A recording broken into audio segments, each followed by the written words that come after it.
একটা ক্যামেরা ধরার মতো লোক নাই। তারপরেও অনেক দিন ধরেই, হয়তো 1 বছর ধরে কাজ করে যাচ্ছি। আস্তে আস্তে কাজ করতে করতে করতে করতে এখন আপনাদের তো মোটামুটি ফেসবুকের 70% সফলতা থেকে এসে পড়েছে। অল সেট আপ হয়ে গেছে, আর কোনো সমস্যা নেই। আমি আমার এই সেক্টর থেকে যে উদ্দেশ্য নিয়ে কাজ করতে এসেছি, আল্লাহ পাক রব্বুল আলামিন যেন আমার সেই মনের আশা আকাঙ্ক্ষা পূরণ করে দেন, সেই দোয়া করে আপনারা দোয়া করবেন। অবশ্যই আমরা সবাই এই সেক্টর থেকে সফলতা পাওয়ার লক্ষ্যে কাজ করব, সফলতা পেয়ে যাবো ইনশাল্লাহ। কেউ ধৈর্য হবেন না, সবাই এই সেক্টর থেকে সফলতা পাবেন ইনশাল্লাহ। একটু ধৈর্য ধরে কাজ করতে হবে প্রিয় বন্ধুরা। নিজে সৎ থাকবেন, অন্যকে কাজে উৎসাহিত করবেন, অন্যের পাশে থাকবেন, অন্যকে হেল্প সাপোর্ট করবেন।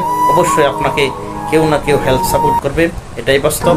এই সেক্টর থেকে যত মানুষ বেশি অহংকার করছে, তারা এই সেক্টর থেকে চলে গেছে। যারা অহংকার নাই, তারা এখন আছে।